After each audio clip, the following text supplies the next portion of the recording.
함께 읽습니다. 시작. 또 너희가 열심으로 선을 행하면 누가 너희를 해하리요? 그러나 의를 위하여 고난을 받으면 복 있는 자니 그들이 두려워하는 것을 두려워하지 말며 근심하지 말고 너희 마음에 그리스도를 주로 삼아 거룩하게 하고 너희 속에 있는 소망에 관한 이유를 묻는 자에게는 대답할 것을 항상 준비하되 온유와 두려움으로 하고 선한 양심을 가지라. 이는 그리스도 안에 있는 너희의 선행을 욕하는 자들로 그 비방하는 일에 부끄러움을 당하게 하려 함이라. 선을 행함으로 고난받는 것이 하나님의 뜻일진데 악을 행함으로 고난받는 것보다 나으니라. 아멘. 자리에 앉겠습니다. 저는 초등학교 6학년 때 처음으로 교회에 나갔습니다.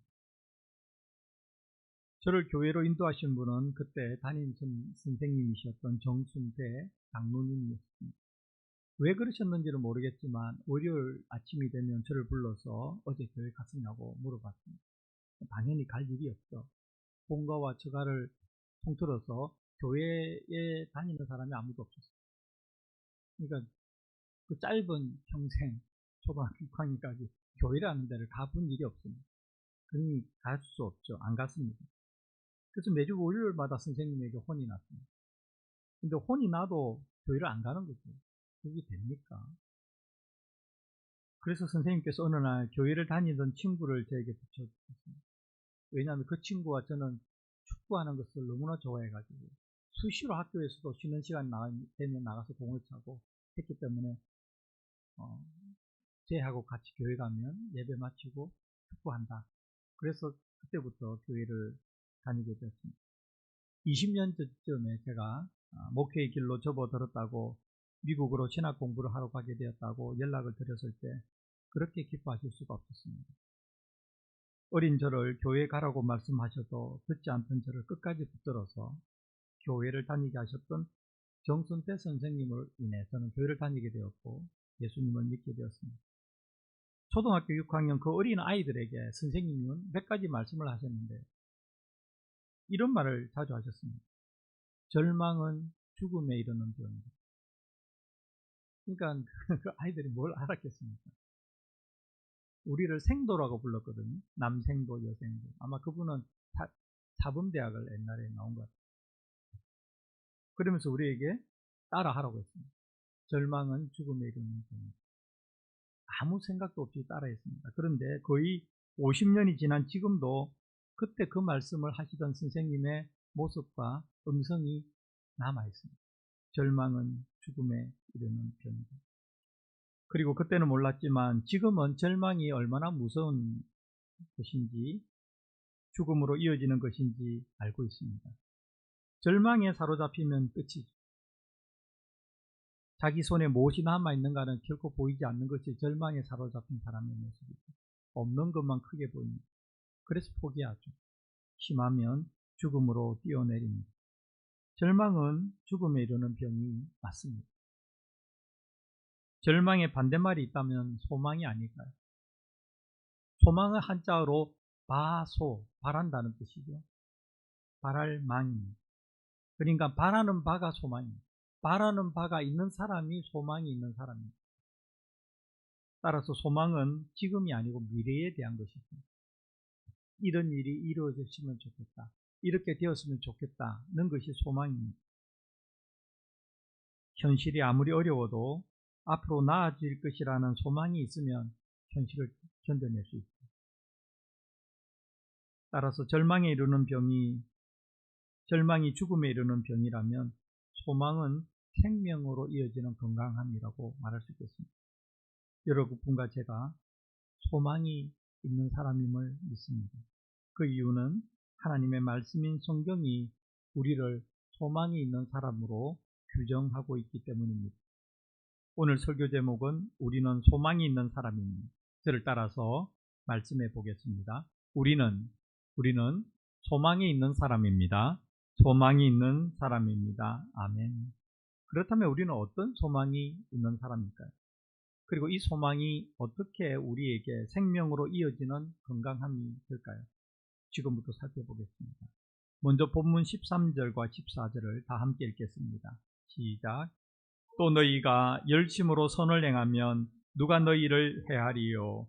그러나 의를 위하여 고난을 받으면 복 있는 자니 그들이 두려워하는 것을 두려워하지 말며 근심하지 말고. 본문을 기록한 베드로는 소망이 무엇인지 말하기 전에 소망을 가진 사람이 살아가는 모습을 얼핏 보여줍니다. 예고편 같은 것이죠. 한번 쫙 보여줍니다. 소망이 있는 사람이 살아가는 모습, 그 첫 번째는 선하게 살아갑니다. 우리 13절에 보면 이렇게 되어 있죠. 또 너희가 열심으로 선을 행하면, 너희가 열심으로 선을 행하면. 특히 주목할 것은 그 선함이 수동적이거나 피동적이지 않고 소극적이지 않고 매우 적극적이라는 것이죠. 열심으로 선을 행한다. 열심으로 선을 행한다. 어떻게든 선을 행하려고 있는 힘을 다한다. 그런 말이죠. 우리는 가끔 이런 사람을 봅니다. 정말 선하게 살아가려고 하는 사람. 예수 믿는 사람 중에도 보고 예수 믿지 않는 사람 중에도 봅니다. 그렇습니다. 그런데 자주 보지는 못합니다. 가끔 봅니다. 이런 분들은 많지가 않습니다. 대부분의 사람들은 이렇게 살아가지 않습니다. 적극적으로, 능동적으로 선을 행하며 살아가지는 않습니다. 그런데 성경은 소망 있는 살아가는 사람이 살아가는 모습에서 발견할 수 있는 첫 번째가 선함이라고 합니다. 그래서 여러분과 저에게 이런 도전을 하고 싶습니다. 우리가 이런 결단을 하며 살아갔으면 좋겠습니다. 선하게 살아갑시다. 선하게 살아갑시다. 항상 바르게, 착하게, 친절하게, 양심을 따라서 주위를 살펴보면서 도와가면서 살아가는 것, 이게 선하게 살아가는 것이죠. 항상 바르게, 착하게, 친절하게, 양심을 따라서 주위를 살펴보며 도와가며 살아가는 것, 이게 선하게 살아가는 것 아니겠습니까? 여러분과 제가 이렇게 살아가자고 각자가 마음에 결심을 했으면 좋겠습니다. 우리는 못된 짓을 하며 살아가면 안 됩니다. 마음 심보를 잘못 먹고 살아가면 안 됩니다. 예수 믿는 사람이나 믿지 않는 사람이나 차이가 없는 것 같아요. 그러니까 우리는 이렇게 살아가면 안 됩니다. 정말 선하게, 이기적이지 않게, 이기적이지 않게. 그렇다면 왜 선하게 살아가야 되고 선하게 살아갈 수가 있을까요? 우리가 좀 이따 살펴보겠지만 소망이 있기 때문입니다. 소망 없이 그냥 착하게 선하게 살아가라 하면 그 할 수 있는 강도가 매우 약합니다. 그리고 금세 결심이 무너집니다. 그런데 우리 속에 활활 불타오르는 소망이 있으면 우리는 열심으로, 적극적으로, 능동적으로, 주도적으로 선을 행하며 살아갈 수 있습니다. 그래서 소망이 우리를 생명으로 이끄는 힘이 되는 것이죠. 건강하게 살아갈 수 있게 합니다. 소망에는 참으로 우리를 변화시키는 건강한 힘이 있습니다. 그래서 소망을 가지고 살아가는 사람은 주위 사람의 눈에 띄죠. 눈에 띕니다. 살아가는 모습이 자신들과 다르기 때문입니다. 우리가 언제 다른 사람에게 주목합니까? 나와 다를 때. 좋은 면으로든 나쁜 면으로든 나와 다를 때 우리는 주목합니다. 하다못해 다른 사람이 가지고 있는 물건이 내가 가지고 있는 것과 좋든 나쁘든 다를 때 우리는 그 물건에 주목하는 것이죠. 하물며 사람이 살아가는 모습은 어떻겠습니까? 우리는 다른 사람이 주목을 끄는 이 주목이 다른 사람들을 생명으로 이끄는 동기가 된다는 거 하는데 조금 이따가 살펴보도록 하겠습니다. 소망이 있는 사람이 살아가는 모습에서 또한 이런 것도 보입니다. 우리 본문 14절을 다시 한번 다 함께 읽겠습니다. 시작. 그러나 의를 위하여 고난을 받으면 복 있는 자니 그들이 두려워하는 것을 두려워하지 말며 근심하지 말고. 소망이 있는 그리스도인은 의를 위하여 고난을 받는 것을 두려워하지 않습니다. 주저하지 않습니다. 세상에 고난 받는 것 좋아하는 사람이 어디 있습니까? 그런데 소망이 있기 때문에 고난을 받아도 좌절하지 않는 것입니다. 그 소망에 하나님의 뜻에 따르고 하나님의 뜻에 서 있기 때문입니다. 하나님의 뜻에 따른다. 의를 위하여 고난을 받는다는 것은 죄를 짓지 않는다는 것이죠. 불의의 편에 서지 않는다는 것이고, 약하고 힘든 사람을 도와준다는 것이죠. 이기적이지 아니고 이타적으로 살아간다는 것이죠. 그런데 그렇게 살아가는 것이 그냥 되는 게 아니고 반드시 고난이 따릅니다. 정말입니다. 하나님 말씀대로 살아가려고 하고 선하게 살아가려고 하면 반드시 고난이 따릅니다. 그런데요, 이어지는 말씀은 얼마나 우리를 새롭게 생각하게 합니까? 의를 위하여 고난을 받으면 복 있는 자라고 말합니다. 그게 복이라고 합니다. 우리는 고난이 화라고 생각하는데 의를 위하여 고난을 받는 자, 복 있는 자라고 말합니다. 여러분과 저의 삶에 선하게 살아가기 때문에, 하나님의 뜻을 따르기 때문에 본문의 표현대로 의를 위하여 받는 고난이 있습니까? 내가 예수님을 믿기 때문에 내 생활에 불편하거나 불이익을 당하는 것이 있습니까? 성경은, 본문은 그것을 화라고 말하지 않습니다. 재수 없는 것이라고 말하지 않습니다. 복이라고 말합니다.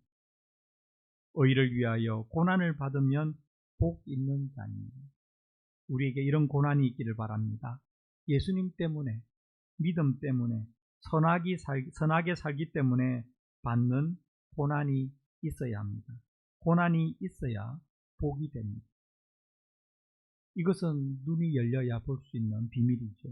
믿음의 눈이 열리고 지혜의 문이 열려야 의를 위하여 받는 고난, 손해가 복임을 보게 됩니다. 저는 여러분과 저의 믿음의 눈이, 지혜의 문이 열리기를 바랍니다. 그리고 이런 것을 기꺼이 복으로 받아들일 수 있는 소망이 우리에게 있기를 바랍니다. 이 소망이 우리를 생명으로 이끕니다. 14절의 마지막 부분에 매우 소중한 말씀을 더하여 주시는데요. 14절을 우리 다시 한번 읽습니다. 시작. 그러나 의를 위하여 고난을 받으면 복 있는 자니 그들이 두려워하는 것을 두려워하지 말며 근심하지 말고. 소망 있는 사람은 선하게 살아갈 뿐만 아니라 그 선하게 살아가기 때문에 당하는 고난을 두려워하지 않을 뿐만 아니라 이 세상에 살아가는 사람들, 소망 없는 사람들이 두려워하는 것을 두려워하지 않는다고 합니다. 이게 얼마나 강력한 말입니까? 소망이 없는 사람들이 두려워하는 것을 두려워하지 않는 것, 그것이 아름답고 멋진 삶입니다. 무엇 때문에 그럴 수 있는가? 우리에게는 소망이 있기 때문입니다. 여러분과 제가 꿈꾸는 삶이 이 정도는 되었으면 좋겠습니다. 우리의 소망이 무엇입니까? 베드로전서 1장부터 3장까지를 쭉 읽어보면 그 소망이 가르치는 바는 예수 그리스도 안에 있는 부활의 소망입니다. 예수 그리스도 안에서 얻는 구원의 소망입니다. 이 땅에서도 하나님께서 우리와 함께 하신다는 소망이고 죽어서도 우리와 함께 하신다는 소망입니다. 이 소망이 있기 때문에 우리는 선하게 살아갈 수 있습니다. 이 소망이 있기 때문에 우리는 핍박을 받아도, 그 소망 때문에 핍박을 받아도 두려워하지 않습니다. 그 소망이 있기 때문에 그 소망 없는 사람들이 두려워하는 것을 두려워하지 않습니다. 이 정도는 돼야 예수님을 믿으며 건강하게, 멋있게, 아름답게 살아간다고 말할 수 있지 않겠습니까? 여러분과 저에게 이런 소망이 있기를 바랍니다. 사람들이 두려워하는 것, 두려워하지 않는 것, 그것보다 더 멋진 삶이 어디 있겠습니까?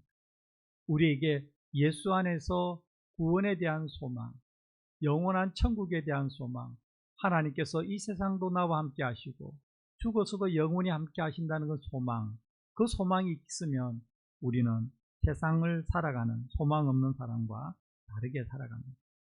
그렇게 살아갈 때 어떤 일이 일어날까요? 다른 사람의 주목을 끌게 됩니다. 앞에서 말씀드렸죠? 다른 사람이 눈여겨봅니다.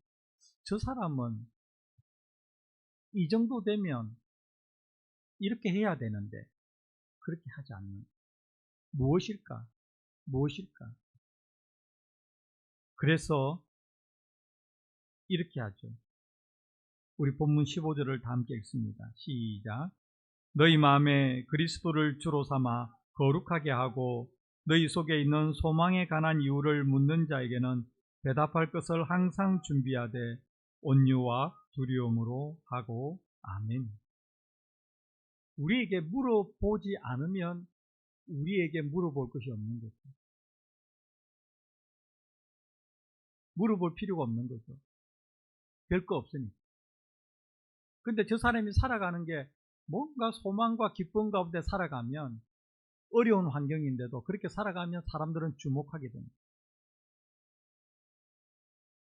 제가 어렸을 때 그 정순태 선생님의 전도를 받고 교회를 다녔고, 그리고 중학교, 고등학교를 지내면서 예수님을 믿게 되었고, 제 마음속에 소망이 들어왔습니다.